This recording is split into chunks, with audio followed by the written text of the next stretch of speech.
ಪೂರ್ಣವಾದಂತಹ ಹೆಸರನ್ನು ನಮ್ಮ ಊರಿಗೆ ಇಟ್ಟಿದ್ದಾರೆ. ಯಾಕೆ ಜ್ಯೋತಿರ್ಮೇಧ? ಯಾಕೆ? ಅಂತರಂಗದಲ್ಲಿರುವಂತಹ ಆತ್ಮವು ಜ್ಯೋತಿ ಸ್ವರೂಪ ಅಂತ ತಿಳಿದವರು ಹೇಳಿದ್ರು. ಹೃದಯ ಕಮಲ ಮಧ್ಯೆ ದೀಪವೊಂದು ವೇದ ಸಾರ. ಆತ್ಮದರ್ಶನ ಆಗುವವರಿಗೆ ಜ್ಯೋತಿ ರೂಪದಿಂದ ಕಾಣ್ತಾನಂತೆ ಭಗವಂತ. ಹಾಗಾದರೆ ಅಂತಹ ಜ್ಯೋತಿಯನ್ನು ಕಾಣಬೇಕು ಅಂತ ಇದ್ರೆ ಸಾಮಾನ್ಯವಾದಂತಹ ಬುದ್ಧಿಯನ್ನು ಸಿಗುವುದಿಲ್ಲ. ಬುದ್ಧಿಯ ತುರಿಯಾವಸ್ಥೆಗೆ ಮೇಧ ಎನ್ನುವಂತಹ ಹೆಸರುಂಟು. ಆದ್ದರಿಂದಲೇ ಜ್ಞಾನವನ್ನು ಮೇಧ ಎನ್ನುವ ದಿವ್ಯ ಶಕ್ತಿಯಿಂದ ಕಂಡುಕೊಂಡಂತಹ ನಮ್ಮ ಹಿರಿಯರು ಆ ಯೋಗ್ಯತೆಯನ್ನು ಹೊಂದಿದ್ದರಿಂದಲೇ ಈ ಊರಿಗೆ ಆ ಹೆಸರನ್ನಿರಿಸಿದ್ದಾರೆ. ಭಗವಾನ್ ಶಿವನ ಆರಾಧಕರಾಗಿ ಪರಂಪರೆಯಿಂದಲೇ ಬಂದಂತಹ ನಮ್ಮ ಆಳ್ವಿಕೆ ಎನ್ನುವುದೇನುಂಟು ಯಥಾಸಾಧ್ಯವಾಗಿ ನಡೆಸಿಕೊಂಡು ಬರುತ್ತಾ ಇದ್ದೇವೆ. ಬದುಕಿನಲ್ಲಿ ಸಾರ್ಥಕತೆ ಎನ್ನುವುದುಂಟು. ಯಾಕೆ? ದೇವರು ಅಳಿಯ ಎನ್ನುವ ಸಂಬಂಧ. ಇದರ ಕುರಿತಾಗಿ ಜನಜನಿತವಾಗಿರುವಂತಹ ಒಂದು ನಾಣ್ಣುಡಿ ಉಂಟು, ಅಳಿಯ ದೇವರು ಎನ್ನುವ ಹಾಗೆ. ಆದರೆ ನನ್ನ ಪಾಲಿಗೆ ದೇವರೇ ಅಳಿಯನಾಗಿ ಒದಗಿದ್ದು ನನ್ನ ಜೀವನದಲ್ಲಿ ನಾನು ಮಾಡಿದಂತಹ ಸಾಧನೆ. 2 ಮಂದಿ ಗಂಡು ಮಕ್ಕಳಿಗೆ ಅಪ್ಪನಾಗಿ, ಅದೇ ರೀತಿಯಲ್ಲಿ ಒಂದು ಹೆಣ್ಣು ಮಗುವಿಗೆ ಅಪ್ಪನಾಗಿ ನನ್ನ ಬದುಕನ್ನು ಸಾರ್ಥಕಗೊಳಿಸಿದ್ದೇನೆ. ರುಕ್ಮಾಂಗ ಶುಭಾಂಗರೆಂಬಂತಹ 2 ಮಕ್ಕಳು ನನಗೆ 2 ಕಣ್ಣುಗಳ ಹಾಗಿದ್ದವರು, 2 ಬಾಹುಗಳ ಹಾಗಿದ್ದವರು. ಅದಕ್ಕಿಂತಲೂ ಹೆಚ್ಚು ನನ್ನ ಬದುಕಿನ ಸಾರ್ಥಕತೆ ನನ್ನ ಮಗಳ ಮೂಲಕವಾಗಿ. ಯಾಕೆ? ಶಿವನನ್ನು ತಪಸ್ಸಿನ ಮೂಲಕವಾಗಿ ಓಲೈಸಿ ಭಗವಾನ್ ಶಿವದೇವನನ್ನೇ ಗಂಡನಾಗಿ ಪಡೆದಂತಹ ಒಂದು ದಿವ್ಯತೆ ಅವಳಲ್ಲಿ ಉಂಟು. ಬ್ರಾಹ್ಮಣ ರೂಪದಿಂದ ಬಂದು ನನ್ನಲ್ಲಿ ಕನ್ಯಾಭಿಕ್ಷೆಯನ್ನು ಬೇಡಿದಂತಹ ವ್ಯಕ್ತಿ ಭಗವಾನ್ ಶಿವನೇ ಎನ್ನುವುದನ್ನು ತಿಳಿದಾಗ ನಾನು ಹರ್ಷಚಿತ್ತನಾಗಿ ಶಿವನಿಗೆ ಧಾರೆ ಎರೆದುಕೊಟ್ಟಿದ್ದೇನೆ. ಪುರಹರನಾದಂತಹ ಶಿವನೇ ನಮ್ಮ ಪುರದ ಕಾವಲಿಗಿದ್ದಾನೆ ಎನ್ನುವಂತಹ ಒಂದು ಸಾರ್ಥಕತೆ ನನ್ನದ್ದು. ಆ ನೆಮ್ಮದಿಯಿಂದಲೇ ಎತ್ತಿನ ಹಾಗೆ ಓಲಗದಲ್ಲಿ ವಿರಾಜಮಾನನಾದಂತಹ ಹೊತ್ತು ಇವತ್ತು ಚರ್ಚಿತವಾಗಬೇಕಾದಂತಹ ಗಹನವಾದಂತಹ ಒಂದು ವಿಚಾರ ನನ್ನ ಮನಸ್ಸನ್ನು ಆಗಲಿಂದಲೂ ಕೊರೆಯುತ್ತಾ ಉಂಟು. ನಿನ್ನೆಯ ದಿವಸ ಬಂದಂತಹ ಒಂದು ಅಶ್ವಮೇಧದ ತುರಗ, ಅಯೋಧ್ಯೆಯಿಂದ ರಾಮಚಂದ್ರನನ್ನು ಪೂಜಿಸಿದಂತಹ ಒಂದು ಕುದುರೆ ನಮ್ಮ ಪುರಪ್ರವೇಶ ಮಾಡಿದಂತಹ ಹೊತ್ತು, ಉದ್ಯಾನದಲ್ಲಿ ತಿರುಗಾಡುತ್ತಿರುವಂತಹ ಹೊತ್ತಿನಲ್ಲಿ ನನ್ನ ವೀರಪುತ್ರರಾದಂತಹ ರುಕ್ಮಾಂಗ ಶುಭಾಂಗರು ಆ ಕುದುರೆಯನ್ನು ಕಟ್ಟಿದ್ದಾರೆ. ಕಟ್ಟಿ ನನ್ನಲ್ಲಿ ಹೇಳಿದ್ದಾರೆ, ಹೊಡೆದ ಮಕ್ಕಳೇ ಎನ್ನುವ ಹಾಗೆ ಅವರನ್ನು ನಾನು ಬೆನ್ನು ತಟ್ಟಿ ಪ್ರೋತ್ಸಾಹಿಸಿದ್ದೇನೆ. ಯಾಕೆ? ಕ್ಷತ್ರಪಂಥಕ್ಕೆ ಸಮಾನ ಆಗುವಂತಹ ಒಂದು ವಿಷಯ ಕುದುರೆಯ ಹಣೆಯಲ್ಲಿ ಉಲ್ಲೇಖವಾಗಿತ್ತು. ಬಲಹುಳ್ಳವನರು ಗಟ್ಟಿಗಾಗುವುದು, ಕಾಲ ರಸದಳವಾದವರು ಶತ್ರುಗುಣವನ್ನು ಮೊರೆಗೊಪ್ಪುವುದು. ನಾವು ಕಪ್ಪ ಕೊಡಬೇಕಂತವರಿಗೆ ಇದನ್ನು ಯಾವ ಕಾರಣಕ್ಕೂ ಯಾವ ಕ್ಷತ್ರಿಯನು ಒಪ್ಪುವುದಕ್ಕೆ ಸಾಧ್ಯವಾಗುವುದಿಲ್ಲ. ಹಾಗಿರುವಾಗ ಕಲಿತನದ ಹುರುಕು, ಯೌವನದ ಸೊಕ್ಕು, ನಿಜೇಶನಾದಂತಹ ಶಿವನ ನೆಚ್ಚು, ತೋಳ್ಬಲದ ಮೊಡರ್ಕು, ಇದೆಲ್ಲವೂ ಕೂಡ ನಿಕ್ಷೇಪಗೊಂಡಿರುವಂತಹ ನಮ್ಮಲ್ಲಿ ಕ್ಷತ್ರಿಯತ್ವಕ್ಕೆ ಕೊರತೆ ಇಲ್ಲ ಎನ್ನುವುದನ್ನು ತೋರಿಸುವುದಕ್ಕೆ ಬೇಕಾಗಿ ಮಕ್ಕಳು ಮಾಡಿದಂತಹ ಕೆಲಸವನ್ನು ನಾನು ಅನುಮೋದಿಸಿದವನು. ಆ ಕುರಿತಾಗಿ ಇವತ್ತು ಒಂದು ಚರ್ಚೆ ಆಗಬೇಕು ಎನ್ನುವಂತಹ ಉದ್ದೇಶಕ್ಕಾಗಿ ಸಭೆ ಸೇರಿದಂತಹ ಈ ಸಭೆ, ಸಭಾ ಕಲಾಪ ನಡೀತಾ ಉಂಟು. ಒಮ್ಮಿಂದೊಮ್ಮೆಗೆ ಎಲ್ಲರ ದೃಷ್ಟಿಯೂ ಕೂಡ ಹೆಬ್ಬಾಗಿಲಿನಂತ ಹೋಯ್ತಲ್ಲ. ಓಹೋ, ನಾನು ನೋಡ್ತಾ ಇದ್ದೇನೆ. ದ್ವಾರಪಾಲಕರು ದ್ವಾರವನ್ನು ಸರಿಸಿದ್ರು. ಯಾವನೋ ಅಥವಾ ಯಾವುದೋ ಒಂದು ಒಳಗೆ ಬಂದಿದೆ. ಯಾಕೆ ಯಾವನೋ ಅಂತ ಹೇಳಲಿಕ್ಕೆ? ಆ ಕಡೆಗೆ ಮನುಷ್ಯನೂ ಅಲ್ಲ, ಈ ಕಡೆಗೆ ಮಂಗವೂ ಅಲ್ಲ. ಅಂತಹ ಒಂದು ರೂಪ ವಾನರ ಬಂದದ್ದು ಮಾತ್ರ ಅಲ್ಲ, ಯಾವ ಒಂದು ಸಾಮಾನ್ಯ ಮಂಗ ಬಂದ ಹಾಗೆ ಬಂದದಿದ್ರೆ ಅಲ್ಲಿಂದಲೇ ಓಡಿಸುವುದಕ್ಕೆ ನಾನು ಅಪ್ಪಣೆ ಕೊಡಿಸ್ತಾ ಇದ್ದೆ. ಆದ್ರೆ ತಲೆಯಲ್ಲಿ ಒಂದು ಶಿರಸ್ತ್ರಾಣ ಉಂಟು, ಸೊಂಟದಲ್ಲಿ ಒಂದು ವಸ್ತ್ರವನ್ನು ಸುತ್ತಿಕೊಂಡಿದ್ದಾನೆ, ಕೌಪೀನ ಅಷ್ಟು ಉಂಟು ಅಂತಾದ್ರೆ ಏನೋ ಒಂದು ಸಂಸ್ಕಾರ ಉಂಟು ಅಂತ ಅರ್ಥ ಆಯ್ತಲ್ಲ. ಒಂದು ಕೇಳಿದ್ದೇನೆ, ಆ ಪಕ್ಷದಿಂದ ಬಂದವರಲ್ಲಿ ಕೆಲವರಲ್ಲಿ ಈ ಜಾತಿಯವುಗಳು ಇದ್ದಾವೆ ಅಂತ. ಯಾಕಂದ್ರೆ ರಾಮನ ಕುರಿತಾಗಿ ಏನು ಕೇಳದೇ ಇದ್ದವರು ನಾವಲ್ಲವಲ್ಲ. ಒಂದು ವೇಳೆ ಅದೇ ಹೌದು ಅಲ್ವ ಅಂತ ಹೇಳುವುದು 100ಕ್ಕೆ 100 ನಾವು ನಿಷ್ಕರ್ಷಿಸುವುದಕ್ಕೆ ಸಾಧ್ಯ ಆಗುವುದಿಲ್ಲ. ನಿನ್ನೆ ಒಂದು ಕುದುರೆ ಬಂದ ಹಾಗೆ ಇವತ್ತು ಒಂದು ಮಂಗ ಯಾಕೆ ಬರಬಾರದು? ಹಾಗಿರುವಾಗ ಈ ಊಹೆ ಮಧ್ಯದಲ್ಲಿ ಏನು ಮಾಡೋಣ? 3 ಬಗೆಯ ಪ್ರತಿಕ್ರಿಯೆಗಳನ್ನು ನಾವು ಗಮನಿಸಿ ನೀಡಬೇಕು ಅಂತ ಶಾಸ್ತ್ರ ಹೇಳಿರುವುದು. ಶತ್ರುಗಳೇ ಹೌದು ಅಂತ ಅಂದ್ರೆ ವ್ಯವಹರಿಸುವಾಗ ಶತ್ರುಭಾವದಿಂದ ವ್ಯವಹರಿಸಬೇಕು. ಬಂದವರು ಮಿತ್ರರು ಅಂತಾದ್ರೆ ಮಿತ್ರ ಭಾವನೆಯಿಂದ ವ್ಯವಹರಿಸಬೇಕು. ಇದೆರಡಕ್ಕೂ ಗೊಂದಲ ಆಗುವ ಹಾಗೆ ಅವರಿಟ್ಟರೆ ಆವಾಗ ಉದಾಸೀನ ಪ್ರವೃತ್ತಿ ಅಂತ ಒಂದು ಉಂಟು. ನನಗೆ ಅನ್ವಯಿಸುವುದು, ನಾನೀಗ ಇವನಿಗೆ ಅದನ್ನ ಅನ್ವಯಿಸಿದ್ರೆ ಒಳ್ಳೆಯದು ಅಂತ. ಒಂದು ಈಗ ಇವನಿಗೆ ಏನಾದರೂ ನಾನು ಮಾಡುವುದಕ್ಕೆ ತೊಡಗಿದೆ ನಷ್ಟ ನಮಗೆ. ಈ ಮನೆಯ ಒಳಗೆ ಪ್ರಾಣಿಗಳಾಗಿ ಪಕ್ಷಿಗಳಾಗಿ ಬಂದರೆ ನಾವು ಹೆಚ್ಚು ಗಡಿಬಿಡಿ ಮಾಡುವರು. ಗಡಿಬಿಡಿ ಮಾಡಿದರೆ ಅನಾಹುತ ಆಗುವುದು ನಮಗೆ. ಒಬ್ಬ ಓರಣವಾಗಿ ನಾವು ಇಟ್ಟ ವಸ್ತುಗಳೆಲ್ಲ ಹಾಳಾಗಿ ಹೋಗುವ ಸಾಧ್ಯತೆಯೂ ಇರ್ತದೆ. ಯಾಕಂದ್ರೆ ಅದಕ್ಕೆ ಬೇರೆ ಕೆಲಸ ಇಲ್ಲ, ಅದು ಆ ಜಾತಿಯದ್ದು, ಅದಕ್ಕೆ ಅದರ ಮೌಲ್ಯವೂ ಗೊತ್ತಿರುವುದಿಲ್ಲ. ಹಾಗಾಗಿ ನಾವು ಜಾಗ್ರತೆ ಮಾಡಬೇಕಾದದ್ದು ಮುಖ್ಯ. ಬಂದವ ಕಾರ್ಯಾರ್ಥಿಯೇ ಹೌದು ಅಂತ ಅಂದ್ರೆ ಮನೆ ಮಾತಾಡ್ತಾನಲ್ಲ, ಇಲ್ಲದಿದ್ರೆ ನಾವು ಮತ್ತೆ ಮುಂದೆ ನೋಡೋಣ. ಸತ್ಯಕ್ಕೆ ಇವತ್ತು ಅರುಚರ ಅಂತ ಹೇಳುವುದು ಸ್ಪಷ್ಟ ಆದ ಮೇಲೆ ಔದಾಸೀನ್ಯ ಭಾವನೆಯಿಂದ ಯಾರು ಮಾತಾಡಬಾರದು ಅಂತ ಕಣ್ಸನ್ನೆಯಿಂದ ಸೂಚನೆ ಕೊಟ್ಟಿದ್ದೇನೆ. ವಿರೋಧಿ ಹೌದು ಅಂತ ಆದ್ರೆ ನಾವು ಮಾತಾಡೋದು ಅವರಿಗೆ ಗೊತ್ತಾಗಬಾರದು. ಅದಕ್ಕೆ ಬೇಕಾಗಿ ಮೌನವಾಗಿರೋಣ.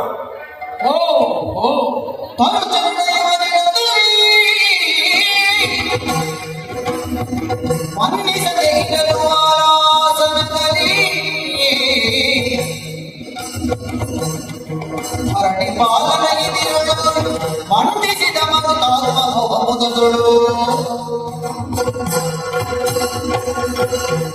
ನಾಯಕತ್ವದ ಪರಿಪೂರ್ಣ ರಾಮ ಎನ್ನುವ ಪದವನ್ನು ಕೇಳಿದರೆ ಸ್ತಬ್ಧಗೊಳ್ಳುತ್ತಾ ಇದ್ರು.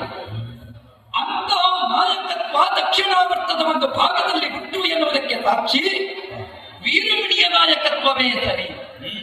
ಯೋಗ್ಯತಾ ಸಂಪನ್ನ ಎನ್ನುವುದರಲ್ಲಿ ಎರಡು ಮಾತಿಲ್ಲ. ಕೇವಲ ನಾಲ್ಕು ಮಾತ್ರದಿಂದ ಸಭೆಯನ್ನು ನಿಯಂತ್ರಿಸಿದ್ದಾರೆ.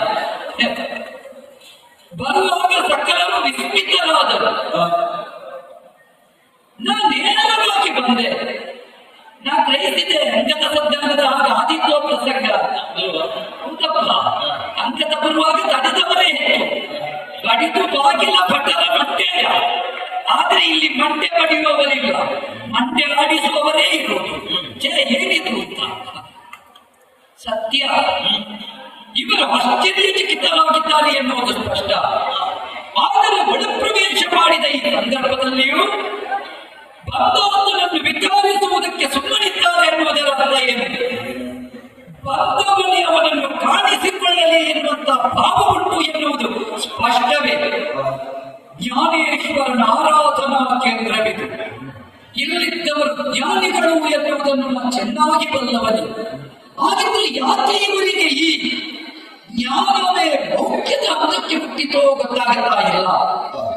ರಾಮನ ಬಗ್ಗೆ ತಿಳಿಯದೇ ಇದ್ದವರೇ, ಅಲ್ಲ ರಾಮ ಪಕ್ಷದಲ್ಲಿ ಇದ್ದಾರೆ ಎನ್ನುವುದನ್ನು ಅರಿಯದೇ ಇದ್ದವರೇ ನಮಗಂತೂ ಅರ್ಥವಾಗುತ್ತಾ ಇಲ್ಲ. ಬಹುಶಃ ಹೀಗಿರಬಹುದು. ಧರ್ಮಚಂದ್ರನು ಇವರೆನ್ನುತ್ತಾರೆ ಕೇವಲ ಮರದಿಂದ ಮರಕ್ಕೆ ಹಾರುವ ಮಂಗಗಳು.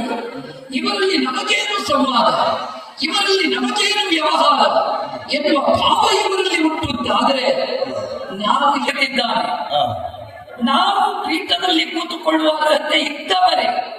ಆದ್ರೆ ನಮ್ಮದು ಅವರ ಪೀಠದ ಹಾಗಲ್ಲ, ನಮ್ಮ ಪೀಠವೇ ಬೇರೆ. ಆದ್ದರಿಂದಲೇ ಇದನ್ನು ಸ್ವಸ್ತಿ ಪೀಠ ಅಂತವನಿಗೆ ಕಾಣಿಸಬೇಕು. ಅದನ್ನು ಸುಸ್ಥಿರವಾಗಿ ನಾನು ನಿಲ್ಲಿಸಬಲ್ಲೆ ಅಂತ ಗೊತ್ತಾಗಬೇಕು. ಹಾಗಾದ ಕಾರಣವೇ ವೀರಮಣಿಗೆ ಸಮತುಲ್ಯನಿದ್ದೇನೆ, ಸಂವಾದಕ್ಕೆ ಯೋಗ್ಯನಿದ್ದೇನೆ. ಬಂದದ್ದು ಯೋಗ್ಯತಾವಂತರ ಕಡೆಯಿಂದ. ಕೆಲವು ಸಲ ನಾವು ಹೋದಾಗ ನಾವು ಬಂದ ಮೂಲತನ್ನೇ ಕಾಣಿಸಬೇಕು. ಅದಕ್ಕೆ ಬೇಕಾಗಿ ಅವನಿಗೆ ಕಣ್ತೆರೆದು ಕಾಣುವ ಸ್ಥಿತಿಯನ್ನು ನಿರ್ಮಾಣ ಮಾಡುವುದಕ್ಕೆ ಬೇಕಾಗಿ ಅವನ ಆಸನಕ್ಕೆ ಸಮತುಲ್ಯವಾದಂತಹ ಆಸನ, ಅಲ್ಲಿ ಇದ್ದದ್ದನ್ನು ತೆಗೆದು ಇಲ್ಲಿ ಕೂತುಕೊಳ್ಳುವುದಲ್ಲ. ನಾವು ಎಲ್ಲಿಗೆ ಹೋಗುವಾಗ ಅಲ್ಲಿಗೆ ಬೇಕಾದ್ದನ್ನು ಇಟ್ಟುಕೊಂಡೇ ಹೋಗುವುದು. ಆದ್ದರಿಂದಲೇ ನೈಸರ್ಗಿಕವಾಗಿ ಬಂದ ಸಂಪದ ಬಾಲ ಅಂದರೆ ಬಾಲ. ಈ ಬಾಲದಿಂದಲೇ ಅವನ ಎತ್ತರಕ್ಕೆ ಸರಿಯಾದ ಆಸನವನ್ನು ಬಳಿದು ಮಂಡಿತನಾಗುತ್ತೇನೆ.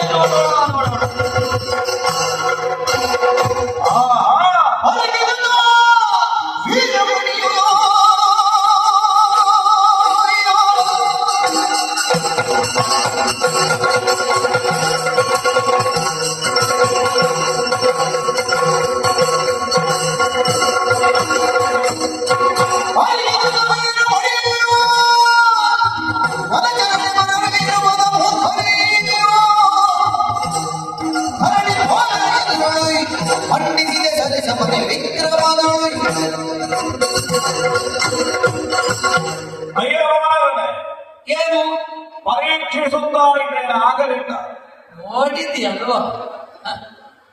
ನೋಡಿಯೇ ಇದ್ದೇನೆ. ಆ, ಆದರೆ ಆ, ನಿಮ್ಮಿಂದ ಏನಾದರೂ ಅನಾಹುತವಾದೀತೋ ಎನ್ನುವಂತಹ ಒಂದು ಆ ಪೂರ್ವ ದೃಷ್ಟಿಯಿಂದ ಮೌನವಾಗಿದ್ದರೆ ಆ ನೋಡಿಯೂ ನೋಡದವರಂತೆ. ಕೊನೆಗೂ ಒಂದು ನಿನಗೆ ಪ್ರತಿಷ್ಠೆ ಆಯ್ತಲ್ವ? ಆ ಈ ಒಂದು ಪ್ರತಿಷ್ಠೆ ಆಗಬೇಕು, ನೋಡೋಣ. ಆಗಲಿ. ಆ, ಕೂತದ್ದೆಲ್ಲಿ ಅಂತ ಕೇಳಿದರೆ ನಿನ್ನ ಕಾಲದ ಮೇಲೆ ಆ ಸತ್ಯ. ಒಳ್ಳೆದುಂಟು ನೀನು ಕೂತ ಶೈಲಿ. ಆ, ಸಾಧಾರಣ ಒಂದು ದೊಡ್ಡ ಹುರಿಹಗ್ಗದ ರಾಶಿಯ ಮೇಲೆ ಒಂದು ತೆಂಗಿನಕಾಯಿ ಇಟ್ಟರೆ ಹೇಗೆ ಕಾಣ್ತದೆ? ಆಗಲಿ ನಿನಗೊಂದು ಸ್ವಸ್ತಿಕ ದರ್ಶನ ಆಯ್ತಲ್ಲ. ನಮಗೆ ಆ, ನಮಗೆ ಸ್ವಸ್ತಿಕ ದರ್ಶನ ಅಲ್ಲ, ಇದು ಅಮಂಗಳ. ಇದು ಯಾಕೋ? ಮನೆ ಒಳಗೆ ಮಂಗ ಬಂದರೆ ಒಳ್ಳೇದು ಅಂತ ಯಾವ ಶಾಸ್ತ್ರದಲ್ಲಿ ಹೇಳಿಲ್ಲ, ಮನೆಗೆ ಬರಬಾರದು. ಆ, ಆದ್ರೂ ಬಂದ ಆಗಿದೆ. ಈಗ ಅಪಾಯವನ್ನು ಹೇಗೆ ನಾವು ಮುಂದುವರಿಸುವುದು, ಇದನ್ನು ದೂಡುವುದು ಅಂತ ಹೇಳಿ ನೋಡಿದ್ರೆ ನೀನು ಒಂದು ಕಡೆ ಕೂತೆ. ನನ್ನ ಪ್ರಶ್ನೆ ಅದಲ್ಲ. ಆ, ಒಂದು ಸಭೆ ನಡೆಯುವಾಗ, ಒಂದು ಸಭಾಸ್ಥಾನವನ್ನು ಪ್ರವೇಶ ಮಾಡುವಾಗ ಒಂದು ಸ್ವಲ್ಪ ಆದರೂ ನಿನಗೆ ಪರಿಜ್ಞಾನ ಅಂತ ಹೇಳುವುದುಂಟೇನು? ಛೇ, ಏನು ಕಾಡಿನ ಅನಾಗರಿಕವಾದ ಸಂಸ್ಕೃತಿಯನ್ನು ಇಲ್ಲಿ ತೋರಿಸುವುದಕ್ಕೆ ನೀವು ಬಂದದ್ದು? ಇದು ರಾಜಸ್ಥಾನದಲ್ಲಿ ಎಷ್ಟು ಸಮಂಜಸ ಅಂತ ಹೇಳುವುದು ಪ್ರಶ್ನೆಗೆ ಬಿಡುವುದಿಲ್ವಾ? ಎಲ್ಲಿ ತಪ್ಪಿದೆ ಅಂತ ಬೇಕಲ್ಲ. ನೀನು ಬರುವಾಗ ಒಂದು ರಾಜ್ಯಸಭೆಗೆ ಬರುವಂತಹ ರೀತಿಯಲ್ಲಿ ಬಂದಿದ್ಯಾ?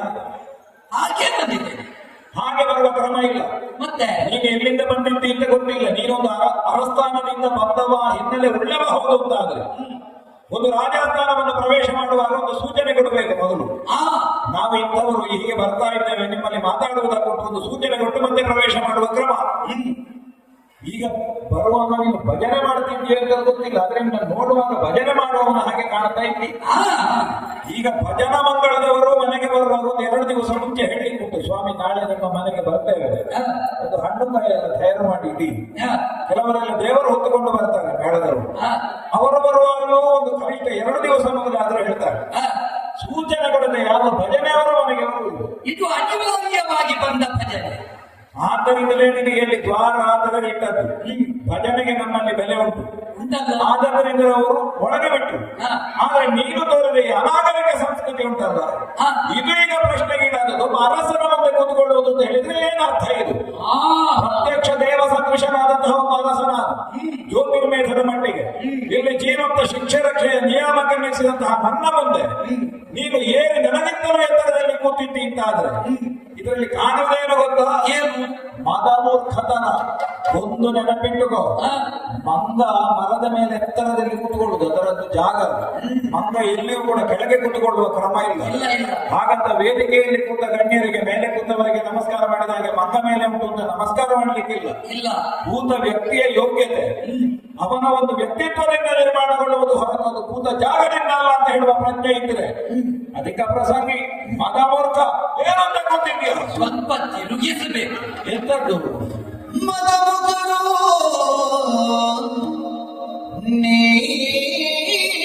ನೀವಿಗಳು ಮದಮುಗರು ನೀವಿಗಳು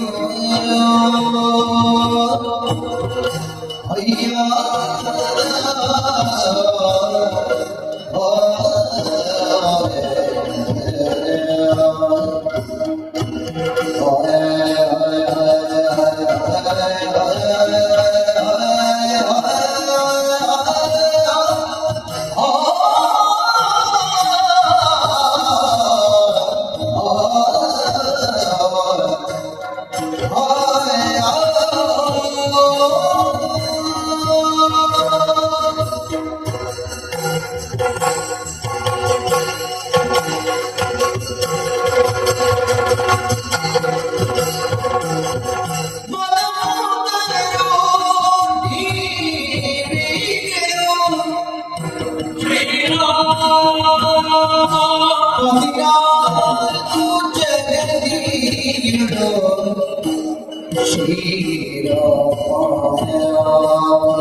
ವೀರಮಣಿ, ಏನು? ನಿನ್ನ ಮಕ್ಕಳೊಂದು ಕಡೆ, ನಿನ್ನ ಪ್ರಜಾಪಾಲ ಒಂದು ಕಡೆ, ಹಾ. ಈ ಮಧ್ಯೆ ನನ್ನ ಆಗಮನ ಓಲದ ಕೊಟ್ಟ ರೀತಿಯ ಬಗ್ಗೆ ಅಭಿಮಾನವನ್ನೇ ವ್ಯಕ್ತಪಡಿಸುವವ. ಹಾ. ನಿನ್ನ ಆಸ್ಥಾನವನ್ನು ಪ್ರವೇಶ ಮಾಡುವುದಕ್ಕಾಗಿ ಬರುವ ಕಾಲದಲ್ಲಿ ಹಾ. ನಿನ್ನ ಬಾಗಿಲ ಭಟರು ನನ್ನನ್ನು ವಿಚಾರಿಸಲಿಲ್ಲ. ಓ. ಯಾಕೋ ನನ್ನ ರಾಮಭಜನೆಯನ್ನು ಕೇಳಿ ಅವರು ತಲೆ ಅಲ್ಲಾಡಿಸಿದರು. ಹಾ. ನಾನು ನೇರವಾಗಿ ಬಂದೆ. ಹಾ. ಬರುವ ಕಾಲದಲ್ಲಿ ನಿನ್ನ ಮಂತ್ರಿಗಳಾಗಲಿ ಅಥವಾ ಮಿಕ್ಕವರಾಗಲಿ ಹಾ. ಯಾರು ನನ್ನನ್ನು ವಿಚಾರಣೆಗೆ ಒಳಪಡಿಸಲಿಲ್ಲ. ಹಾ. ಕಾರಣ ನನಗೆ ನಿಮ್ಮಲ್ಲಿ ಕಂಡದ್ದು ನಿರ್ಲಕ್ಷ್ಯ ಭಾವ. ಓಹೋ. ಒಬ್ಬ ಪ್ರಭುಶಕ್ತಿಯಾದವನಲ್ಲಿ ಇರಬೇಕಾದದ್ದು ತ್ರೈಯಕ್ಷ ಭಾವ. ಅಂದ್ರೆ ಮೂರು ಕಣ್ಣಿದ್ದವನ ಹಾಗೆ ಇರಬೇಕು. ಹಾ. ಬಂದವರನ್ನು ವಿಚಾರಿಸುವುದಾಗಲಿ, ಹಾ. ಸೂಕ್ಷ್ಮಾತಿ ಸೂಕ್ಷ್ಮವನ್ನು ಗಮನಿಸುವುದಾಗಲಿ, ಕ್ರಮವನ್ನು ಕೈಗೊಳ್ಳುವುದಾಗಲಿ, ಹಾ. ಮೂರು ವಿಭಾಗದಿಂದ ನೀ ಮಾಡಬೇಕಾಗಿತ್ತು. ಓಹೋ. ಅದ್ಯಾವುದನ್ನು ನೀ ಮಾಡದೆ ನಿರ್ಲಕ್ಷ್ಯ ಧೋರಣೆಯನ್ನು ತಳೆಯುತ್ತಿ, ಹಾ. ಉಪೇಕ್ಷಾ ಭಾವವನ್ನು ಕಾಣಿಸ್ತಿದ್ದಾದ್ರೆ ಹಾ. ನೀ ಕಾಣುವ ಹಾಗೆ ನಾ ಮಾಡಬೇಕು. ಓ. ಈ ಉದ್ದೇಶದಿಂದ ಹೀಗೆ ಮಾಡಿದ್ದೇನೆ ವಿನಃ ಹಾ. ಅನ್ಯಥಾ ನಿನ್ನ ಮೇಲೆ ಬೇರೆ ಯಾವ ಭಾವವೂ ಇಲ್ಲ. ಮತ್ತೆ ಮದಮುಖ ಹಾ. ಹೀಗೆ ನೀ ಆಡುವ ಅಗತ್ಯವೇ ಇಲ್ಲ. ಯಾಕೆ? ಯಾಕಂದ್ರೆ ಮದ ತುಂಬಿದ ಮರ್ಕಟವಿರಬಹುದು, ಹಾ. ಮದ ತುಂಬಿದ ಆನೆ ಇರಬಹುದು, ಹಾ. ಮದ ತುಂಬಿದ ಮನುಷ್ಯನಿರಬಹುದು. ಹಾ. ಅವರ ವರ್ತನೆಯೇ ಬೇರೆ. ಲೋಕ ಒಪ್ಪತ್ತನ್ನು ಮಾಡುವುದು, ತನ್ನ ಇಚ್ಛಾನುಸಾರ ವರ್ತಿಸುವುದು, ಹಾ. ಮಾಡ ಬೇರೆಯನ್ನು ಮಾಡ್ತಾ ಇದ್ದೆ. ಹಾ. ಈಗ ಯಾರೂ ನನ್ನನ್ನು ಕರೆಯಲಿಲ್ಲ, ಹಾ. ವಿಚಾರಿಸಲಿಲ್ಲ. ಹಾ. ಪ್ರಾಣಿ ದಯಾಪರತೆ ಎನ್ನುವುದು ಪ್ರಭುವಾದವನಲ್ಲಿ ಇರಬೇಕಾದ ಪ್ರಧಾನ ಗುಣಗಳಲ್ಲಿ ಒಂದು. ಅದನ್ನು ನೀವು ಕಾಣಿಸಲಿಲ್ಲ. ಹಾ. ಆಗ ನನಗೆ ಅರ್ಥ ಆಯಿತು, ಹಾ. ಇದು ನೀವು ಉದ್ದೇಶಪೂರ್ವಕವಾಗಿಯೇ ಹೀಗೆ ಮಾಡುವುದು, ಹಾ. ಇಲ್ಲದೆ ಇದ್ರೆ ಹೀಗೆ ಮಾಡುವುದಿಲ್ಲ. ಹಾ. ಇಲ್ಲಿ ನಿಮ್ಮಲ್ಲಿ ಕಂಡದ್ದು ನನಗೆ ಮದ, ನೀವು ನನ್ನಲ್ಲಿ ಮದಮುಖ ಅಂತ ಹೇಳ್ತಿ. ನಿಮ್ಮಲ್ಲಿ ಯಾಕೆ ಮದ ಕಾಣುತ್ತದೆ ಬಲೆಯ? ಯಾಕೆ? ಒಬ್ಬ ಅರಸನಾದವನು ತನ್ನಿಂದ ಬಲಾಢ್ಯನಾದವನ ಬಗ್ಗೆ ತಿಳಿಯಬೇಕು. ಹಾ. ಮಾತ್ರವಲ್ಲ, ತಾನು ಮಾಡುವ ಕರ್ಮದ ಬಗ್ಗೆ ಪೂರ್ವಯೋಜಿತವಾದ ಕಲ್ಪನೆ ಉಳ್ಳವನಾಗಬೇಕು. ನೀನು ಸಾಮಾನ್ಯನಲ್ಲ, ಆರ್ಯಾವರ್ತದಿಂದ ಹೊರತಲ್ಲ ಈ ಮೇದಿನಿ. ಹೌದು. ಚಪ್ಪಲಿನ ದೇಶಗಳ ವಿಭಾಗದಲ್ಲಿ ಇದು ಸೇರತಕ್ಕದ್ದು ಅಂತ ನಮ್ಮ ಭಾವನೆ. ಹಾ. ಅಂತ ನೀವು ಚಕ್ರವರ್ತಿ ಪೀಠದ ಬಗ್ಗೆ ಅರಿಯದೇ ಇರುವವನಲ್ಲ. ಆಹಾ. ತಿಳಿಯಬೇಕಾದ ನೀನು ತಿಳಿಯಂತೆ ಯಾಕೆ ವರ್ತಿಸಿದೆಯೋ ನನಗೆ ಅರ್ಥವಾಗುತ್ತಾ ಇಲ್ಲ. ಏನು ಲೋಪ ಬಂತು? ಸಾಮಾನ್ಯನೇ ಶ್ರೀರಾಮ ಓಹೋ. ಲೋಕವರ್ತಿಯನಾದಂತಹ 14 ಲೋಕಗಳಲ್ಲಿ ಹಾ. ಪೂಜಿಸಲ್ಪಡಬಹುದಾದಂತಹ ರಮಣ ಯೋಗ್ಯತೆಯ ಬಗ್ಗೆ ಹಾ. ಯಾಕೆ ಪ್ರಭುವಾಗಿ ತಿಳಿಯಲಿರುವ ನನಗೆ ಗೊತ್ತಾಗುತ್ತಾ ಇಲ್ಲ. ಹಾ. ಜ್ಞಾನೇಶ್ವರನ ಪರಮ ಸಾನ್ನಿಧ್ಯದಲ್ಲಿ ಅನವರತ ಶಿವಾರ್ಚನೆಯನ್ನು ಗೈಯುತ್ತಾ ಇದ್ದಿ, ಹಾ.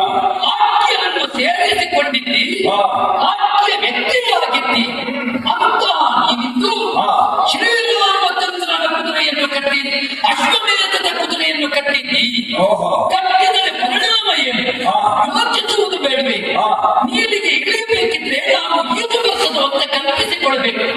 ಈಜು ಬರ್ತದೆ ಅಂತ ಕೆಳಗಿಳಿದು ಈಜುವವ ನದಿಗೆ ಹಾರುವುದಲ್ಲವಲ್ಲ. ಓಹೋ. ಲೋಕಾಧ್ಯಕ್ಷನಿದ್ದಾನೆ, ಹಾ. 14 ಲೋಕದಲ್ಲಿ ಮಧ್ಯವಿದ್ದಾನೆ, ಹಾ. ಪೂಜಿಸಲ್ಪಡುವವನಿದ್ದಾನೆ. ಓ. ಅಂತ ಶ್ರೀರಾಮನ ಅಶ್ವಮೇಧದ ಅಶ್ವವನ್ನು ಹಾ. ಈ ಕಟ್ಟಿ ಹಾಕಿದ್ದಿ. ಹೌದು. ಇವತ್ತು ಇದರ ಪರಿಣಾಮ ಏನಾದಿತ್ತು? ಹಾ.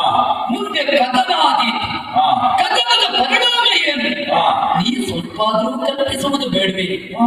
ಆಟೊಂದು ಆನೆಯ ಮೇಲೆ ತಲೆ ಎತ್ತಿದ್ರೆ ಆಡು ಆನೆ, ಆನೆ ಆನೆ. ಹಾ. ಆದ್ದರಿಂದ ಆಟಿನ ಸಾಮರ್ಥ್ಯ ಮತ್ತೆ ಆನೆಯ ಮುಂದೆ ಅಲ್ಲವಲ್ಲ ವೀರಮಣಿ. ಹಾಗಾದ ಕಾರಣ ಹೇಳ್ತಾ ಇದ್ದೇನೆ, ಏನು? ಅರ್ಥ ಮಾಡಿಕೊಳ್ಬೇಕು. ಹಾ. ಓಡು ಬಂದಂತ ಹಾಡು ಹಾ. ತಾಗುತ್ತದೆ, ಹಾ. ವೃಷಭವು ತಾಗುತ್ತದೆ. ಹಾ. ಆಡು ವೃಷಭಕ್ಕೆ ವ್ಯತ್ಯಾಸ ಉಂಟು. ಓಹೋ. ಹಾಗಾದ ಕಾರಣ ಹಾ. ಬಲಿಗೆ ಕದನಕ್ಕೆ ಕಾರಣರಾಗಿದ್ದೀರಲ್ಲ, ಹಾ. ಕಾರಣವನ್ನು ಕಲ್ಪಿಸಿಕೊಳ್ತಾ ಇದ್ದೀರಲ್ಲ, ಹಾ.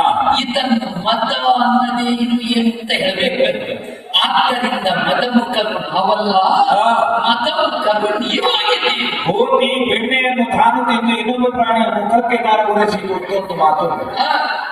ಅನ್ಯಾಯವನ್ನು ಮಾಡಿ ಮಾಡಬಾರದನ್ನು ಮಾಡಿ ಮಂದ ಬುದ್ಧಿಯನ್ನು ನೀವು ಮದಮುಖರಿಂದ ನಮ್ಮ ಮೇಲೆ ಆರೋಪ ಮಾಡುತ್ತೀರಿ. ನಿಜ. ಆಸ್ಥಾನ ಪ್ರವೇಶ ಮಾಡುವಾಗ ನಿನಗೆ ಮಾತಾಡ್ಲಿಕ್ಕೆ ಬರ್ತದೋ ಇಲ್ಲವೋ ಅಂತ ಹೇಳುವುದು ನಮಗೆ ಪ್ರಶ್ನೆ ಆಗಿತ್ತು. ಓಹೋ. ಈಗ ನಿನಗೆ ಮಾತು ಬರ್ತದೆ ಅಂತ ಆದ್ರೆ, ನಿನಗೆ ಬಾಯಿ ಬರ್ತದೆ ಅಂತ ಆದ್ರೆ, ಹಾ. ಒಂದು ಮಾತು ಹೇಳುವುದಕ್ಕೆ ನಿನಗೆ ಏನು ಕೊರತೆ ಬಂದಿತ್ತು? ಹಾ. ನೀನು ಮಾತಾಡ್ಲಿಲ್ಲ, ಇಲ್ವೇ ಇಲ್ಲ. ಸುಮ್ಮನೆ ಏನೋ ಮನಗುಡ್ತಾ ಬಂದಿ. ಈಗ ನೀನು ಹೇಳುವಂತಹ ಒಬ್ಬ ವ್ಯಕ್ತಿ ಎತ್ತರದ ವ್ಯಕ್ತಿತ್ವ ಅಂತ ಹೇಳಿಕೊಂಡು ಯಾವನನ್ನು ಹೇಳಿರುವಂತಹ ರಾಮನ ಬಗ್ಗೆ ನಾನು ಆಡ್ತೇನೆ. ನಿನ್ನ ರಾಮನು ಕೂಡ ಒಂದು ಆಸ್ಥಾನದಲ್ಲಿ ಸಭೆ ಕೊಡ್ತಾನೆ ಅಂತ ಆದ್ರೆ ಅಲ್ಲಿ ಎಲ್ಲರೂ ಹೀಗೆ ದನ ಬಂದಾಗಿ ಒಳಗೆ ನುಗ್ಗುವುದಾ? ಏ, ಒಂದು ಇಲ್ವೇ. ಹೇಳಿಕೆ ಕೇಳಿಕೆ ಅಂತ ಇಲ್ವಾ? ಉಂಟು. ಉಂಟು ಅಂತಾದ್ರೆ ಆ ಸಭೆ ಒಂದು ಸಭಾವಧಿ ಆದ್ರೆ ಅದು ಯಾಕೆ ಇಲ್ಲ ಇಲ್ಲ? ನಿನಗೆ ಸಭೆ ಅಂದ್ರೆ ಏನು ಅಂತ ಗೊತ್ತುಂಟ? ಓ. ಸಭೆಯಲ್ಲಿ ಒಬ್ಬ ಅಧ್ಯಕ್ಷ ಅಂತ ಇದ್ರೆ ಅಧ್ಯಕ್ಷನ ಅನುಮತಿಯನ್ನು ಪಡೆದು ಒಬ್ಬ ಸಭೆಗೆ ಹೋಗ್ಬೇಕು. ನಿಜ.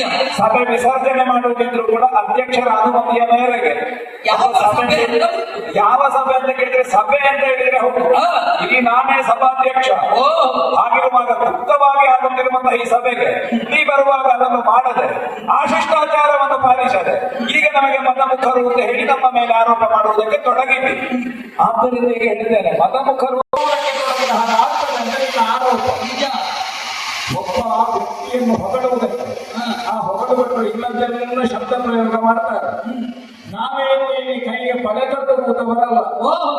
ಸ್ವತಂತ್ರವಾದಂತಹ ರಾಜ್ಯವಾಗಿ ಇದುವರೆಗೆ ನಾವು ನಮ್ಮ ರಾಜ್ಯವನ್ನು ಪರಿಪಾಲಿಸಿ ಹಿರಿಯರ ಕಾಲದಿಂದ ಮಾಡುತ್ತಾ ಬಂದಿದ್ದೇವೆ. ಇಕ್ಷ್ವಾಕು ವಂಶೀಯರಿಗೆ ಇಡೀ ಒಂದು ಭೂಮಿಯ ಮೇಲೆ ಅಧಿಕಾರ ಉಂಟು ಅಂತ ಹೇಳುವಂತಹ ಮಾತು ಅದು ಜನಜನಿತವಾಗಿದ್ದದ್ದನ್ನು ಹಾಗೆ ಮುಂದುವರಿಸಿಕೊಂಡು ಹೋಗುವುದು ಹಾ. ಈ ಕಾಲಕ್ಕಾಗುವಾಗ ಎಷ್ಟು ಸಮಂಜಸ ಅಂತ ಹೇಳುವುದು ಪ್ರಶ್ನೆ ಆಗ್ತದೆ. ಯಾಕೆ ಇಕ್ಷ್ವಾಕು ವಂಶೀಯರಾದಂತಹ ಒಬ್ಬ ಆ ಅನರಣ್ಯನ ಕಾಲದಲ್ಲಿ ಒಬ್ಬ ರಾಕ್ಷಸನಾದ ರಾವಣ ಬಂದು ಅಧಿಕಾರದ ಮುದ್ರೆ ಒತ್ತಿ ಹಾ. ಆವಾಗಿನಿಂದ ಏನೂ ಇಲ್ಲ, ನಿಜವಾದಂತಹ ಯೋಗ್ಯತೆ ನನ್ನದೊಂದವ ಸ್ಥಾಪಿಸಿ ಆಗಿದೆ. ಆ. ಈಗ ಅಲ್ಲಿಂದ ತೊಡಗಿದ್ರೆ ಅಷ್ಟು ಸಮಯ ನಿಮ್ಮ ದೊಡ್ಡ ಫಲಕ ಇತ್ತಲ್ಲ, ಇಕ್ಷ್ವಾಕೂನ ಯಂ ಭೂಮಿ ಸಶೈಲ ವನಕಾನ. ಬಹುಶಃ ಅನರಣ್ಯನ ನಂತರ ಅದನ್ನು ಕೊಂಡೋಗಿ ಎಲ್ಲಿಯೋ ಒಂದು ಅಟ್ಟದ ಮೂಲೆಯಲ್ಲಿ ಇಟ್ಟಿರ್ಬೇಕು. ಇಲ್ಲಿಲ್ಲ ಮತ್ತೆ ಹುಟ್ಟಿದ ರಘುವಿನ ಸಾಹಸ ಸಗರ ಮಾತ್ರ ಎಷ್ಟು ಮಾಡಿದ್ರು ಕೂಡ ಅವರ ಸ್ವಂತಿಕೆ ಎನ್ನುವುದಲ್ಲಿ ಹೋಗಿದೆ. ಅಲ್ಲ. ರಾವಣನ ಎದುರಿನಲ್ಲಿ ರಾವಣ ಮತ್ತೆ ಬರ್ಲಿಲ್ಲಲ್ಲ ಅಯೋಧ್ಯೆಗೆ. ಅಲ್ಲ, ಬರಲಿಲ್ಲ ಅಂತಂದ್ರೆ ಅವರು ಅಧಿಕಾರದ ಮುದ್ರೆ ಒತ್ತಿ ಹೋಗಿದ್ದಾರೆ. ಕೆಲವು ಸಲ ಹಾಗೆ ಹಾಗೆಲ್ಲ ಕೆಲವೆಲ್ಲ ಪ್ರಚಾರ ಆಗುವುದು ಹಾಗೆ ನಮ್ಮ ಹಿಂದಿನವರು ಹೀಗೆ ಮಾಡಿದ್ದಾರೆ. ಆ ದೊಡ್ಡ ದೊಡ್ಡ ಮನೆತನದಲ್ಲಿ ಅವರ ಹೆಸರೇ ಹೇಳಿ ಬರೆದಿಡುವುದು. ನಮಗೆ ಇಷ್ಟು ಜಾಗ ಇತ್ತು, ನಮ್ಮದಿಷ್ಟು ವ್ಯಾಪ್ತಿ ಇತ್ತು, ಆಮೇಲೆ ಬಂದವರೆಲ್ಲ ಅದನ್ನು ಮಾರಿ ಕೊನೆಗೆ ಅದು ಇರುವುದ ಒಂದು ಮನೆ ಮಾತ್ರ, ಅಲ್ಲಿ ಫಲಕ ಎಲ್ಲ ದೊಡ್ಡ ದೊಡ್ಡದು ಬರೆದು ಹಾಕುವುದು. ನಿಮ್ಮ ಕಥೆಯು ಹಾಗಾಗಿದೆ ರಾಮನದ್ದು. ಅಂದ್ರೆ ಆದ್ದರಿಂದ ಹೇಳುತ್ತೇನೆ, ಇಂತಹ ಮಾತನ್ನು ಕೇಳಿ ಸುಮ್ಮನೆ ಗೊತ್ತುಕೊಡುತ್ತೇನೆ ಅಂತ ಭಾವಿಸಿದ್ದೀಯೋ? ಏನು?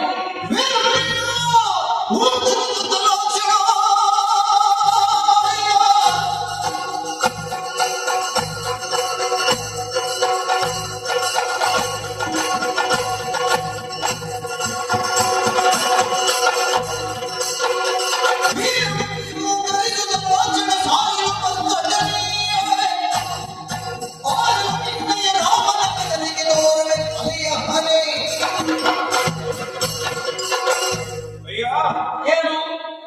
ಒಬ್ಬ ಕ್ಷತ್ರಿಯನಾಗಿ ಆ. ರಾಮ ಸಾಧನೆಯನ್ನು ಮಾಡಿದ್ದಾನೆ ಎನ್ನುವ ಹಾಗೆ ನೀನು ಉಲ್ಲೇಖಿಸಿದ್ದಿದ್ರೆ ಅದರ ಬಗ್ಗೆ ನನ್ನ ಆಕ್ಷೇಪ ಇಲ್ಲ. ಒಬ್ಬ ಕ್ಷತ್ರಿಯನಾಗಿ ಮಾಡಬೇಕಾದ ಸಾಧನೆ ಮಾಡಿದ್ದಾನೆ, ಒಂದು ಸತ್ಕರ್ಮವನ್ನು ಮಾಡುವುದಕ್ಕೆ ತೊಡಗಿದ್ದಾನೆ, ಆ. ಇದಕ್ಕಾದರೂ ಕ್ಷಮೆ ಇತ್ತು. ಆದ್ರೆ 14 ಲೋಕದಲ್ಲಿ ರಾಮನ ಕೀರ್ತಿ ಇವತ್ತು ವಿಸ್ತಾರವಾಗಿ ಉಂಟು ಅಂತ ನೀನು ಆಡುತ್ತಿ ಅಂತ ಆದ್ರೆ ಆ. ಇದನ್ನು ನಾನು ಪ್ರಶ್ನೆ ಮಾಡಬೇಕಾಗಿ ಬರ್ತದೆ. ಏನು? ನಾವು ನಮ್ಮ ಈ ರಾಜ್ಯದಲ್ಲಿ ರಾಜ್ಯಭಾರವನ್ನು ಮಾಡುತ್ತಾ ದೀರ್ಘ ಸಮಯದಿಂದ ಇದ್ದವರು ನಮಗೆ ರಾಮನ ಬಗ್ಗೆ ಅಂತಹ ಒಂದು ವಿಕ್ರಮದ ಕುರಿತಾಗಿ ಹೊಗಳುವಷ್ಟು ನೀ ಹೇಳಿದಷ್ಟು ಪ್ರತಾಪ ಇದುವರೆಗೆ ಕೇಳಿದ್ದಿಲ್ಲ. ಹೌದೇ? ನಾವು ಇಲ್ಲೇ ಇದ್ದವರು, ನೀ ಹೇಳಿದ ಹಾಗೆ ಈ ಒಂದು ಭೂಮಿಯ ವ್ಯವಸ್ಥೆಯ ಒಳಗೆ ನಾವು ಇಲ್ಲಿಯೇ ಬದುಕುತ್ತಾ ಇದ್ದೇವೆ. ಆ.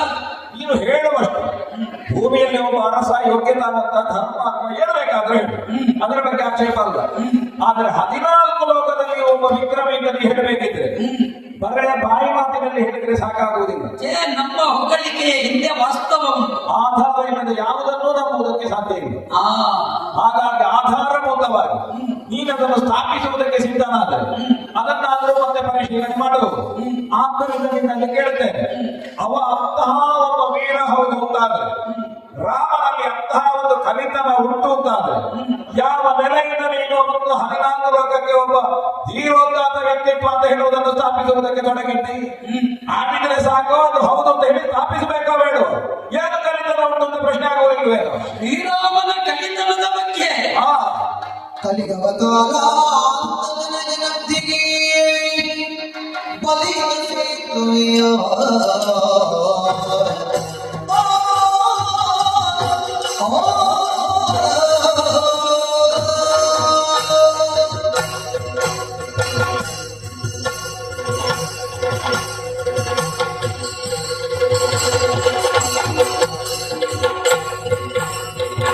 ಕಲಿಗವ ಕಾಲ ಅಬ್ಧಿಗೆ ಬಲಿಯುತ್ತ ಸೇತುವೆಯ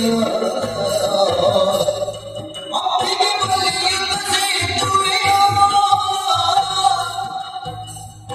ಕಲಹದಿಗ ಶಶಿರ ಶ್ರವಣರ ಅಲಗದಿಗ ಶಶಿರ ಶ್ರವಣರ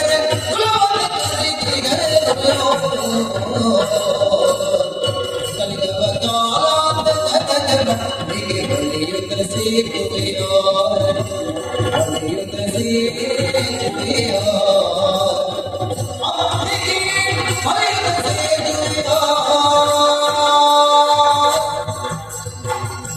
ವೀರಮಣಿ, ಶ್ರೀರಾಮಚಂದ್ರನ ಯೋಗ್ಯತೆಯ ಬಗ್ಗೆ ನೀ ತಿಳಿಯಲಿಲ್ಲ ಅಂತ ಆದ್ರೆ ಇದು ಆಶ್ಚರ್ಯವಲ್ಲದೆ ಏನು ಕಲಿತನ ಉಂಟು ಅಂತ ಪ್ರಶ್ನೆ ಅಷ್ಟೊಂದು ವ್ಯಾಪ್ತಿ ವಿಸ್ತಾರ ಆಗಬೇಕು. ಇನ್ನೇನು ಮಾಡಿದ್ದಾರೆ? ಅನಗಣ್ಯನ ತಲೆ ಕಡಿದ ರಾವಣನ ಕಥೆ ನಿನಗೆ ಗೊತ್ತುಂಟು. ರಾವಣನ ತಲೆ ಕಡಿದ ರಾಮನ ಕಥೆ ನಿನಗೆ ಗೊತ್ತಿಲ್ಲ. ಗೊತ್ತಿಲ್ಲದೇನಲ್ಲ, ಅದರಲ್ಲಿ ಸಾಧನೆ ಏನು, ವಿಶೇಷತೆ ಏನು? ಇದಲ್ಲೇ ವಿಶೇಷತೆ. ಏನು ಶ್ರೀರಾಮ ಆ, ಹುಟ್ಟಿನ ಪೂರ್ವದಲ್ಲೇ ವಿಶೇಷತೆಯನ್ನು ಕಾಣಿಸಿದ. ಆ, ಕರ್ಮ ಪ್ರಪಂಚದಲ್ಲಿ ಹುಟ್ಟಿ ಕರ್ತೃತ್ವವನ್ನು ಕಂಡುಕೊಂಡು ಕಲಿತನವನ್ನು ಕಾಣಿಸಿದವನಿಗೆ ದಶರಥ ಅಂತ ಹೆಸರು. ಓಹೋ. ರಾಕ್ಷಸನಾದ ರಾವಣನ ವಂಶದಲ್ಲೇ ಹುಟ್ಟಿದ ಶಂಬರನನ್ನು ಕೊಂದು ಶಂಬರಾರಿಯಾಗಿ ಮೆರೆದ ವಿಜೃಂಭಿಸಿದ ದಶರಥನ ಮಗವ. ಆ, ಏನು ಅಯೋಧ್ಯೆಯ ಮೇಲೆ ಪ್ರಶ್ನೆ ಅಂತ ಕೇಳಿದೆಯಲ್ಲ? ಓ, ವೀರ ವಿಸ್ಫುಲಿಂಗಗಳು ಹುಟ್ಟಿದ ನಾಡಿಗೆ ಅಯೋಧ್ಯೆ ಅಂತ ಹೆಸರು. ವೀರಮಣಿ ಸಾಮಾನ್ಯರ ನಾಡಲ್ಲ. ಆ, ಯಾವ ಯೋಧನಿಂದಲೂ ಬೇಕಿಸಲು ಅಸಾಧ್ಯವಾದ ಪುರಕವಾದ ಕಾರಣ ಅದು ಅಯೋಧ್ಯ. ಅಲ್ಲಿ ಹುಟ್ಟತಕ್ಕ ಒಬ್ಬೊಬ್ಬ ವೀರ ವಿಸ್ಫುಲಿಂಗಗಳು ಆ, ತಮ್ಮದ್ದಾದ ಸಾಧನಾ ಸಂಪುಟವನ್ನು ತೆರೆದು ಮೆರೆದವರು. ಓ, ಅಂತ ಪುಣ್ಯಭೂಮಿಯಲ್ಲಿ ಪುಣ್ಯಭೂಮಿಯಲ್ಲಿ ಹಲವು ಸಹಸ್ರ ವರ್ಷಗಳ ಕಾಲ ಆಳ್ವಿಕೆಯನ್ನು ನಡೆಸಿದವ ಶ್ರೀರಾಮಚಂದ್ರ. ನಡೆಸಿದವ ದಶರಥ ಭೂಪತಿ.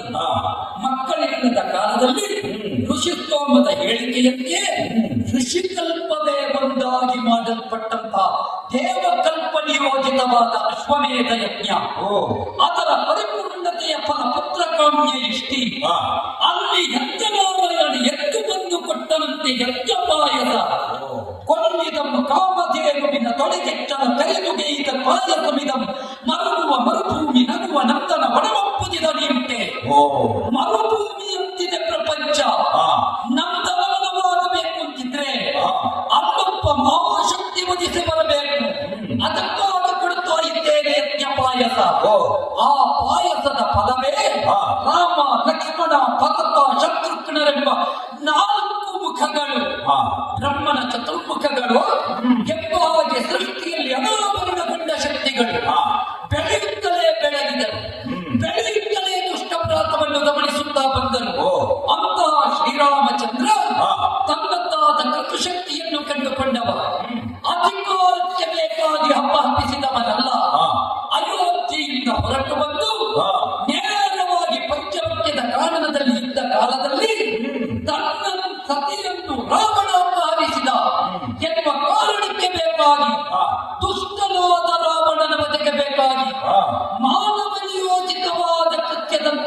ಬೆಳೆದವ. ಓಹೋ 3 ಯೋಜನ ವಿಸ್ತೀರ್ಣವಾದ ಜಿಗೆ, 10 ಯೋಜನ ಅಗಲ, 4 ಯೋಜನ ದಪ್ಪದ ಸೇತುವೆಯನ್ನು ಕಪ್ಪಿಗಳನ್ನೇ ಒಟ್ಟು ಸೇರಿಸಿ ಮಾಡಿಸಿದವ. ತಮಗೆ ಸಾಮರ್ಥ್ಯ ಉಂಟು ಅಂತ ನಾವು ಮಾಡುವುದಲ್ಲ, ತಮ್ಮವರನ್ನೆಲ್ಲ ಒಟ್ಟು ಸೇರಿಸಿಕೊಂಡು ಅಂತಹ ಮಹತ್ಕಾರ್ಯವನ್ನು ಮಾಡಿದ. ಲಂಕೆಯ ಮಣ್ಣಿಗೆ ಕಾಲಿಟ್ಟ ರಾವಣ, ಕುಂಭಕರ್ಣರಂತಹ ದುಷ್ಟರನ್ನು ಸಂಹಾರ ಮಾಡಿದ ಮಾತ್ರವಲ್ಲ, ಆ ಅಯೋಧ್ಯೆಯ ಅಧಿಕಾರದ ಧಾರ್ಮಿಕತೆಯನ್ನು ಲಂಕೆಯ ಮಣ್ಣಿನಲ್ಲಿ ಸ್ಥಾಪಿಸಿದ. ತನ್ನ ದೇಶ ಮಾತ್ರ ಪುಣ್ಯ ಭೂಮಿಯಾದರೆ ಸಾಲದು, ಅನ್ಯ ದೇಶವು ಧಾರ್ಮಿಕ ಕ್ಷೇತ್ರವಾಗಬೇಕು ಅಂತ ಸಂಚಾರ ಮಾಡ್ತಾನಲ್ಲ, ಅವನಷ್ಟು ದೊಡ್ಡ ನಾಯಕ ಪ್ರಪಂಚದಲ್ಲಿ ಯಾರೂ ಇಲ್ಲ. ಅಂತಹವನನ್ನು ಪ್ರಶ್ನಿಸಬೇಕಿದ್ರೆ ನಾವು ಯೋಚಿಸಬೇಕು. ಒಬ್ಬ ನಾಯಕನಾದವ ತನ್ನ ದೇಶವನ್ನು ಬಿಟ್ಟು ಅನ್ಯ ದೇಶದಲ್ಲಿ ಹೆಚ್ಚು ಸುತ್ತುತ್ತಾನೆ ಅಂತಾದ್ರೆ ತನ್ನ ದೇಶದಂತೆ ಅನ್ಯ ದೇಶವನ್ನು ಮಾಡಬೇಕು ಎನ್ನುವ ಬದ್ಧತೆಯನ್ನು ಹೊಂದಿದ್ದಾನೆ ಅಂತ ಅರ್ಥ. ವೀರಮಣಿ, ಇಲ್ಲಿ ನೀ ಕಲ್ಪಿಸಬೇಕಾದದ್ದು ರಾಮ ಲಂಕೆಗೆ ಹೋದದ್ದು ಯಾಕೆ ಎನ್ನುವ ಪ್ರಶ್ನೆಗೆ ಉತ್ತರ, ಇಲ್ಲಿ ಅವ ಇಷ್ಟನ್ನು ಮಾಡಿದ, ಅಲ್ಲಿ ಆ ದುಷ್ಟರನ್ನು ಮತಿಸಿದ, ಆ ಮುಖಾಂತರವಾಗಿ ತಾನು ಕಲಿಯಿಂದ ಕಾಣಿಸಿಕೊಟ್ಟ. ಏನು ಕಲಿತನ ಅಂತ ಪ್ರಶ್ನಿಸುವುದಲ್ಲ, ರಾಮ ತನ್ನ ನಡೆಯಲ್ಲಿ ನುಡಿಯಲ್ಲಿ ಯಾವತ್ತೂ ಇನ್ನೊಬ್ಬನಿಗೆ ನ್ಯಾಯವಾಗುವ ಹಾಗೆ ಮಾಡಲಿಲ್ಲ. ಸಾಯುವ ಹಂತದಲ್ಲಿದ್ದ ದಶಕಂಠನಿಗಾದರೂ ಬದುಕುಕೊಳ್ತೇನೆ ಅಂತ ಹೇಳಿಕೊಂಡವ. ಆದ್ದರಿಂದಲೇ ಅನ್ಯರ ಬದುಕನ್ನು ಕಸಿಯುವ ಬದಲು ಅನ್ಯರ ಬದುಕಿಗೆ ಅರ್ಥವ್ಯಾಖ್ಯಾನಿಸಬಹುದಾದಂತಹ ಯೋಗ್ಯತೆಯನ್ನು ಹೊಂದಿದ ಪುಣ್ಯಾತ್ಮನ ಕಿಂಕರರು ಅಂತ ಹೇಳುವುದಕ್ಕೆ ನಾವು ಹೆಮ್ಮೆ ಪಡಬೇಕು. ಅಂತಹ ಪುಣ್ಯಾತ್ಮನ ನೆಲದ ನೆಲೆಯಲ್ಲಿ ನಾವಿದ್ದೇವೆ ಅಂತ ಹೇಳುವುದಕ್ಕೆ ಹೆಮ್ಮೆ ಪಡಬೇಕು. ಯಾಕಿದನ್ನು ಹೇಳಿದೆ ಬಲ್ಲೆಯ? ರಾಮ ನಡೆದಾಡಿದ ಭೂಮಿಯನ್ನು ಬಿಟ್ಟು ನಿನ್ನ ಭೂಮಿ ಇಲ್ಲ, ಆರ್ಯಾವರ್ತದ ಒಂದು ಭಾಗದಲ್ಲೇ ನೀನಿದ್ದಿ. ಅಂತ ಕಲಿಕವ ಕೊಲುವಂತ ಕನಹ ಕಲಿಯು ರಾಮನ ಮುಂದೆ ನಿಲ್ಲುವುದಿಲ್ಲ. ಕಲಿತನವನ್ನು ಪ್ರದರ್ಶಿಸಿದ ಕಲಿ ಅಂತ ಶ್ರೀರಾಮಚಂದ್ರನ ಕಲಿತನದ ಬಗ್ಗೆ ನೀ ಪ್ರಶ್ನಿಸ್ತೀಯಲ್ಲ, ಸಾಲದೇ ಇತ್ತು. ಒಬ್ಬನ ಒಡೆಯನನ್ನು ತಾನು ಸೇವಕನಾಗಿ ಹೇಗೆ ಹೊಗಳಬೇಕು ಅನ್ನೋದರಲ್ಲಿ ನಿನಗೊಂದು ಪ್ರಶಸ್ತಿಯೇ ಕೊಡಬೇಕು ಬಹುಶಃ. ಹಾಗೆಂದು ವಿಚಾರವನ್ನು ನಾವು ತಿಳ್ಕೊಳ್ಳುವಾಗ ಧನಾತ್ಮಕವಾಗಿ ಮತ್ತು ಋಣಾತ್ಮಕವಾಗಿ 2 ಆಯಾಮಗಳಿಗೆ. ಹಾಗಾಗಿ ಮೊಸರನ್ನು ಕಡೆಯುವಾಗ ಒಮ್ಮೆ ಎದುರು ತಿರುಗಿಸಿದ್ರೆ ಅದು ಮೊಸರು, ಅದರಿಂದ ಬೆಣ್ಣೆ ಬರುವುದಿಲ್ಲ. ಇಲ್ಲ, ಮತ್ತೆ ಹಿಂದೆ ತಿರುಗಿಸಬೇಕು. ನಿಜ, ಇದಕ್ಕೆ ಮಥನ ಅಂತ ಹೆಸರು. ಸತ್ಯ. ನೀನಾಡಿದ ವಿಷಯವನ್ನೇ ಮಥನ ಭೂಮಿಕೆಯಾಗಿ ಮಾಡಿಕೊಂಡು ನಾನು ಕೇಳುವಂತಹ ವಿಚಾರ ಇಷ್ಟೇ, ಗೊತ್ತಿಲ್ಲದೆ ಇದ್ದಲ್ಲ, ಇದು ಅವಿದ್ಯೆ. ಏನು ಕಳವೀಗೆ ಸದೆಯೇನು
ಸಾಧೆ